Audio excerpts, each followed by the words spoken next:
बस एक ही मांग है, फांसी होनी चाहिए, फांसी होनी चाहिए, फांसी होनी चाहिए।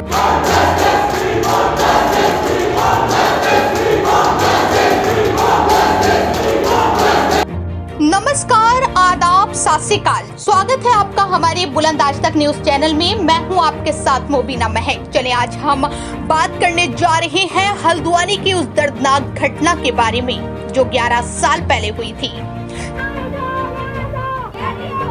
लेकिन उसका दर्द आज भी जिंदा है।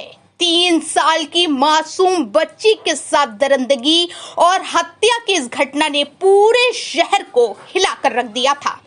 पुलिस ने आरोपी को गिरफ्तार भी किया था, लेकिन हाल ही में अदालत ने आरोपी को बरी कर दिया। इस फैसले के बाद हल्द्वानी की सड़कों पर गुस्सा फूट पड़ा। पहाड़ी आर्मी संगठन के बैनर तले भारी भीड़ सड़क पर उतरी और नारेबाजी करते हुए साफ कह दिया, जब तक बेटी को इंसाफ नहीं मिलेगा हमारी लड़ाई जारी रहेगी। लोगों ने सरकार और प्रशासन से अपील की है कि इस मामले को हाई कोर्ट में चुनौती दी जाए और दोषी को सख्त से सख्त सजा मिले। फिलहाल हल्द्वानी की सड़कों पर सिर्फ एक ही आवाज गूंज रही है, बेटी को इंसाफ दो। अब देखना यह है कि ये जंग कब तक चलेगी और मासूम को इंसाफ कब मिलेगा। मोहम्मद शारिक के साथ सलमान मलिक की रिपोर्ट। गलत, बहुत गलत ये डिसीजन है सुप्रीम कोर्ट का, क्योंकि पोस्टमार्टम रिपोर्ट और फोरेंसिक रिपोर्ट को ध्यान में रखते हुए जब हाई कोर्ट ने फांसी की सजा सुनाई तो उन्हीं सबूतों को खारिज करते हुए उसको बाइज्जत बरी करना, ये हमारी न्याय व्यवस्था पे बहुत बड़ा सवाल है। और हम चाहते हैं, हर कोई चाहता है, आज पूरा उत्तराखंड चाहता है कि कशिश को न्याय मिले, और न्याय तभी मिलेगा जब दोबारा से पिटीशन दायर हो और उस हत्यारे को, उस दोषी को फांसी की सजा।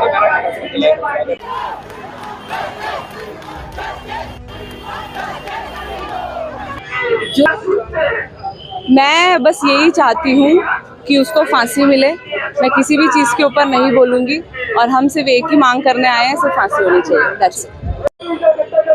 2014 के बाद 2021 में इंसाफ मिलता है, दरिंदे को फांसी की सजा सुना दी जाती है और 2025 में माननीय सुप्रीम कोर्ट उसको बरी कर देती है। अब समझिए 7 साल की बच्ची को कुछ दरिंदे मिलकर रेप करते हैं और मार देते हैं और सुप्रीम कोर्ट आज कहती है वो निर्दोष है। तो हम पूछना चाहते, तमाम जनता पूछना चाहती है, आखिर वो निर्दोष है तो दोषी कौन है? हमें वो दोषी व्यक्ति चाहिए। क्या 7 साल की बच्ची ने खुद का रेप करके खुद को मारा होगा? सवाल घूम रहा है लोगों के जहन में, पूरे उत्तराखंड के हर व्यक्ति के अंदर सवाल घूम रहा है। और ये जो लड़ाई है पूरे उत्तराखंड की हर माँ और बहन की बन चुकी है। आक्रोश हद से ज्यादा शरीर अंदर हो चुका है लोगों का।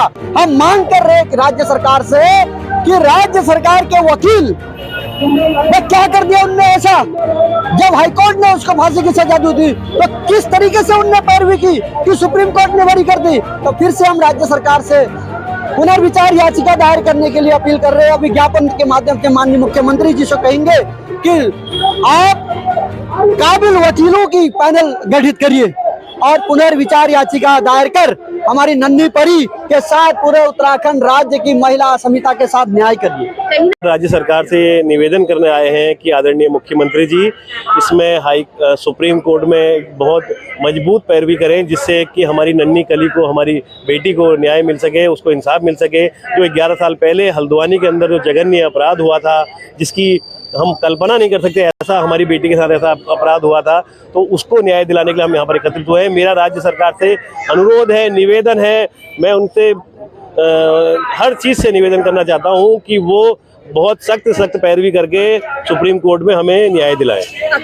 मुझे लगता है कि जिस समय सुप्रीम कोर्ट में ये मामला चला तो उस समय हमारी जो बिटिया है उसके घर वालों को और उनके वकीलों को किसी को इस चीज़ की पता नहीं चल पाया, तो इसलिए मजबूत पक्ष नहीं रख पाए थे। तो इस समय उनके पिताजी का भी मैंने कल इंटरव्यू सुना था, तो उन्होंने बोला कि हम अपना भी वकील रखेंगे सुप्रीम कोर्ट में और कैसे न कैसे जो यहाँ से निचली अदालत से जो फैसला आया है उसको बरकरार रखेंगे। और हम तो वो सोच रहे थे कि उनको फांसी मिले, हम तो चाह रहे थे, हम तो सुनना चाह रहे थे कि कब फांसी का उसका ऑर्डर आता है, हम उसका इंतजार कर रहे थे। लेकिन उस बीच में ऐसा निर्णय आ गया कि जिससे हम लोगों को बहुत शर्मिंदगी महसूस हो रही है।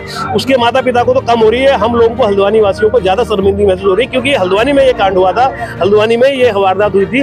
तो मैं चाहता हूँ राज्य सरकार से कि इसमें मजबूत पैरवी करके जो डिसीजन फांसी का था उसको बरकरार करते हुए जल्द से जल्द इसी साल 2025 में उसको फांसी दी जाए।